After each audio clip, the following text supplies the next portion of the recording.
یانەی ساندویڵ یونایتد سەرکەوتنێکی گەورەی تۆمار کرد. یانەی ساندویڵ یونایتد توانی بە 3 گۆڵ بەرامبەر بە 1 گۆڵ لە بارتلی ڕیدز بباتەوە، بەمەش توانی جامی خولی جیفس کەپ ئەنگلاند بەرزکاتەوە.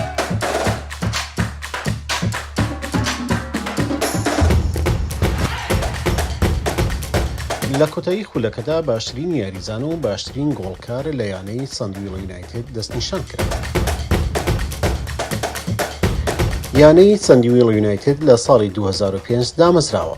زۆرینەی یاریزانەکانی کوردن و لەلایەن کوردەوە سەرپەرشتی دەکرێت و بەڕێوە دەبرێت. تا ئێستا لەسەر ئاسی بەریتانیا چەندین جامیان بەرز کردوتەوە. باز بۆ خۆی گەورە نازان چۆ هەسە خۆشەم دەرببڕیم کە توانیمانەوڕۆ کاسی دووەم بەرینەوە بردمانەوە پیرۆزە لە یاریچەکانمان بژی AFC ساندوێڵ.